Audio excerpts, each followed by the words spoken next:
Hello दोस्तों, सभी को गुड मॉर्निंग। आज हम सीखेंगे द्विघात समीकरणों को हल करने की सिद्धाचार्य विधि। इससे पहले बताया गया 2 विधियां और होती हैं आपकी। पहले बताया गया गुणनखंड विधि, दूसरा क्या बताया गया पूर्ण वर्ग विधि। आज हम सीखते हैं कि किस प्रकार से सिद्धाचार्य के सूत्र के द्वारा हम समीकरण हल कर सकते हैं। सबसे पहले बात करते हैं जो सूत्र होता है वो होता क्या चीज़ है।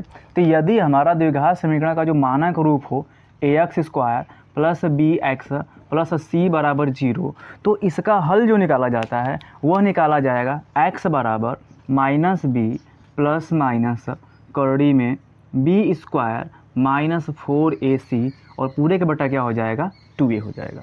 तो ये हमारा क्या होता है सिद्धाचार्य का सूत्र होता है। सूत्र क्या चीज़ है, x बराबर -b प्लस माइनस करड़ी में b² माइनस 4ac बटे क्या हो जाएगा 2a हो जाएगा। इसमें एक शब्द और मिलेगा आपको, विविक्त कर, जिसे हम क्या करते हैं d से दर्शाते हैं। d बराबर होता है b² माइनस 4ac। ठीक है ना, ये बहुत ज़्यादा इंपॉर्टेंट है क्योंकि इसी के द्वारा ही हम क्या कर पाएंगे, सूत्र का प्रयोग कर पाएंगे। सबसे पहले इसका प्रयोग करेंगे, उसके बाद क्या करेंगे, हम सूत्र का प्रयोग करेंगे। और यह इसके आधार पर यदि हम सूत्र को बदलना चाहें तो बदल सकते हैं। x बराबर हो जाएगा -b प्लस माइनस करड़ी में d और बटे में क्या हो जाएगा 2a हो जाएगा। ये होता है हमारा क्या द्विघात समीकरण का सूत्र, ये होता है हमारा सिद्धाचार्य का सूत्र। सूत्र पर सवाल लगाने से पहले हम क्या करेंगे, विवितकर के द्वारा मूलों की प्रकृति जानेंगे, क्योंकि मूलों की प्रकृति जानना अनिवार्य है। बिना मूलों की प्रकृति के हम समीकरण हल नहीं कर सकते हैं, मूल को ज्ञात नहीं कर सकते हैं। तो सबसे पहले हम क्या करते हैं, मूलों की प्रकृति की बात कर लेते हैं। देखते हैं मूलों की प्रकृति क्या होती है।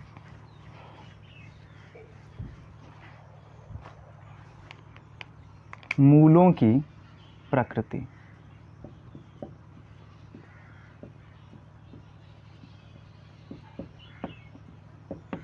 मूलों की प्रकृति। अभी हमने बताया कि विवितकर d निकाला जाता है, तो d बराबर कैसे निकाला जाता है, b² माइनस 4ac। ठीक है, क्या निकालते हैं, d बराबर b² माइनस 4ac। इसमें आप देख पाएंगे कि जो आंकिक मान है ये सब होंगे, तो इनका मान जब निकाला जाएगा तो d के मान 3 निकल सकते हैं। वे 3 मान कौन कौन से आ सकते हैं, एक तो क्या बन सकता है, d का मान 0 से बड़ा मिल सकता है। दूसरा क्या बन पाएगा, d का जो मान है वो 0 के बराबर मिल सकता है। तीसरा क्या मिल पाएगा, d का जो मान है 0 से छोटा मिल पाएगा। ठीक है ना, तो इन्हीं तीनों कंडीशन के आधार पर क्या बनेंगे, मूलों की प्रकृति को निर्धारित किया जाएगा। सबसे पहले बात कर लेते हैं इस वाले के लिए। यदि हमारा d का मान क्या मिले, 0 से बड़ा मिले, तो कैसे मिलेगा। इसका मतलब ये है, बड़े का मतलब ध्यान रख पाएंगे कि यदि d का मान प्लस में आता है तो क्या कहा जाएगा, ग्रेटर देन 0 कहा जाएगा। अगर d का मान प्लस में आता है, ग्रेटर देन 0 हो जाएगा, तो मूल हमारे होंगे वास्तविक।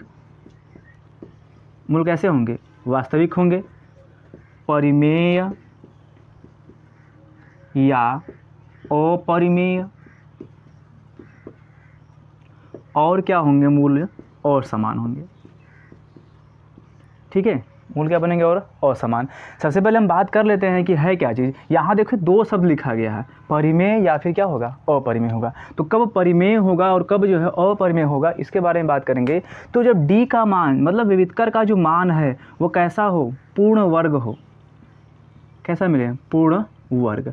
जैसे मतलब कहने का ये है कि ऐसी संख्याएं d के रूप में आ रही हैं जिनका वर्गमूल ज्ञात कर सकते हैं, तो वह क्या कहा जाएगा, वास्तविक, परिमेय और असमान कहा जाएगा। जैसे मान लेते हैं d का मान कितना आ गया आपका, 25 आ गया, किसी का मान 49 आ गया। तो इस टाइप के अगर मान आते हैं तो वह मूलों की प्रकृति उसमें क्या लिखी जाएगी, परिमेय लिखी जाएगी। यदि पूर्ण वर्ग नहीं बन सकता है, जैसे अगर मान लेते हैं कि 20 आ गया आपका, जैसे आपका मान लेते हैं कि 50 आ गया आपका, तो अगर इस तरीके के आप d के मान आ जाते हैं तो उस समय मूलों की प्रकृति हो क्या लिखी जाएगी, अपरिमेय। सीधा सीधा कहने का मतलब ये है, यदि d जो भी मान आ रहा है उसका वर्गमूल ले सकते हैं तो परिमेय, अगर वर्गमूल नहीं ले सकते हैं तो क्या बन जाएगा, अपरिमेय बन जाएगा।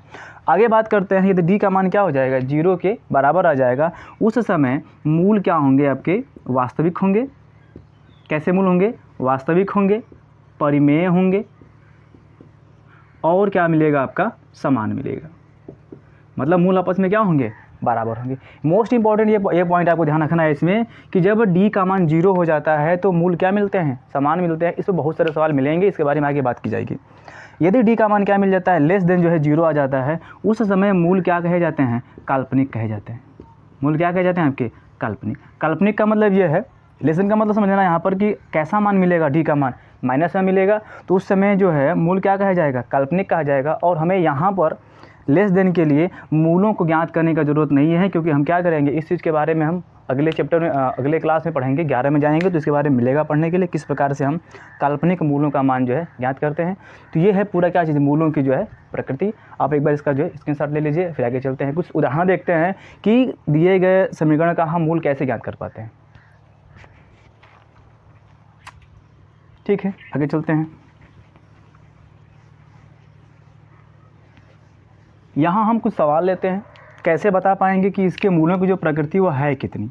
जैसे अगर हमें सवाल मिल गया x square plus x plus 1 बराबर 0, ठीक है, तो इसको हल करने के लिए सबसे पहले हमें क्या करना होगा, A X square plus B X plus C बराबर 0 से तुलना करना होगा। तुलना करने पर जब इसकी हम तुलना करेंगे तो ए का मान कितना मिल जाएगा, बता पाएंगे, यहाँ से सीधे दिख रहे हैं, ए का मान कितना आ जाएगा, 1 आ जाएगा, और बी का मान कितना आ जाएगा, 1 आ जाएगा, और सी का मान कितना मिलेगा, 1 आ जाएगा। अब हम सबसे पहले क्या करेंगे, जो विविधकर डी का फार्मूला होता है उसका प्रयोग करेंगे। विविधकर डी बराबर होता है कितना, बी स्क्वायर माइनस 4ac। इसमें हम मान रखते हैं और देखते हैं डी का मान कितना आ रहा है। बी का मान 1 रखा जाएगा तो 1 का स्क्वायर माइनस 4 गुणे 1 गुणे क्या बन जाएगा, 1 बन जाएगा। हल कर पाएंगे, 1 का स्क्वायर कितना हो जाएगा 1, यहाँ भी करेंगे तो मान कितना मिलेगा, -4। अब हम देख रहे हैं तो डी का मान कितना मिल गया, -3। देखिए डी का जो मान है वो ऋणात्मक आ गया, इसका मतलब क्या है, डी जो है लेस देन 0 है। अभी हमने बताया कि अगर डी का मान लेस देन 0 आता है तो मूल कैसे होते हैं, काल्पनिक होते हैं। मूल कैसे मिलते हैं, काल्पनिक। जब इसके मूल काल्पनिक मिल गए हैं तो इसका मतलब यह है कि इसके मूलों को ज्ञात तो नहीं कर पाएंगे यहाँ के लिए, ठीक है। तो आप यहाँ पे समझ सकते हैं। और थोड़ा सा का एक और सवाल लेते हैं।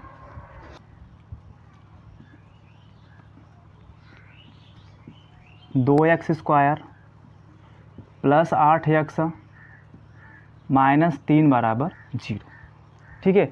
अगर इसके मूलों की प्रकृति बताना चाहते हैं तो सबसे पहले क्या करना होगा, डी बराबर निकालना होगा, बी पहले से तुलना कर लेते हैं, A X square plus B X plus C बराबर 0 से तुलना करेंगे तो ए का मान कितना आ जाएगा, 2 आएगा, और बी का मान कितना आएगा, 8 आएगा, सी का मान कितना मिलेगा, -3 आएगा।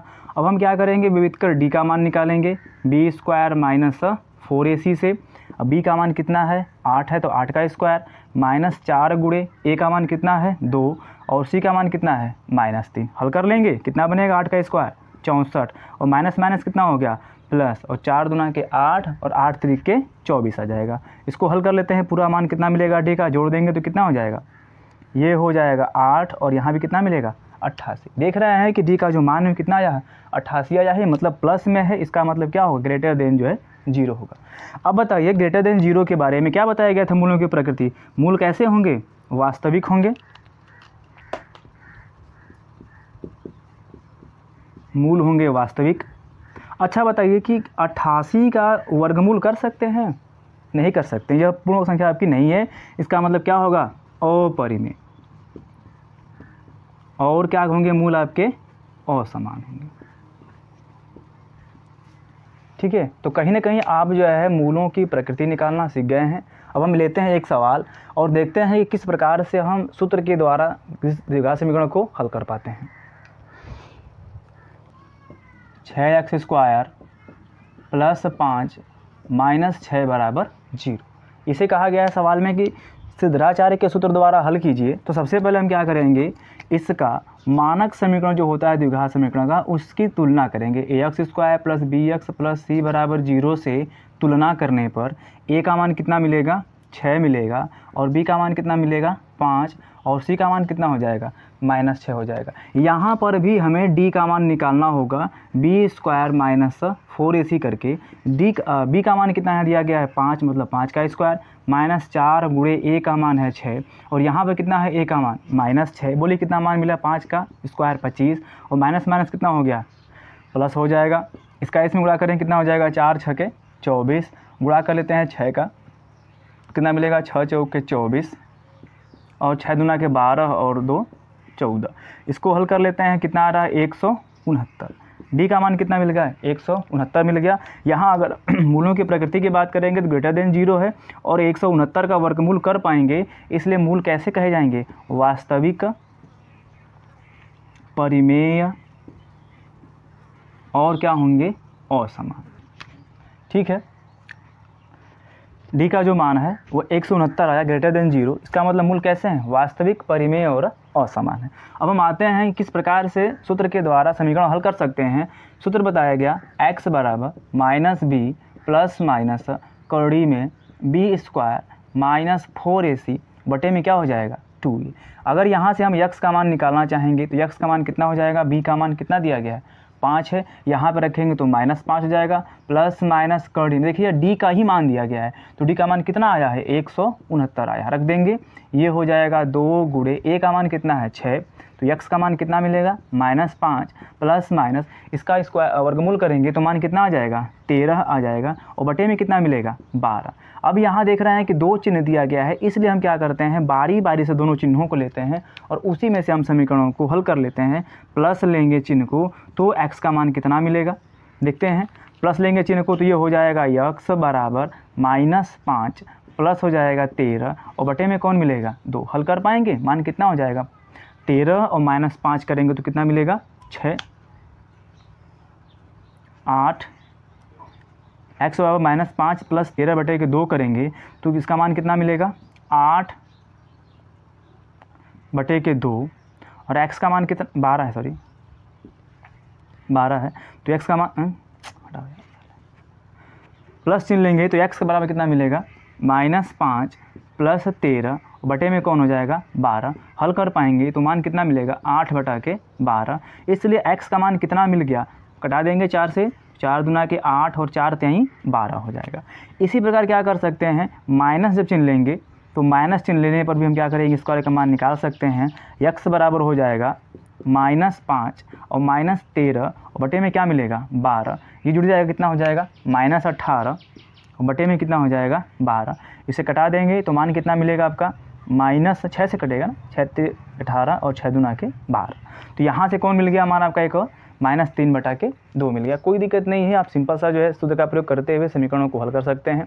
अगर किसी प्रकार की समस्या आ रही है कि सवाल को समझने में नहीं समझ में आ रहा है तो आप हमें कमेंट कर सकते हैं या फिर हमसे जो है व्हाट्सएप पे कांटेक्ट कर सकते हैं। अगर वीडियो समझ में आ रही है तो वीडियो को लाइक करिए, चैनल को सब्सक्राइब करिए और अपने दोस्तों में भी शेयर करिए। Thank you.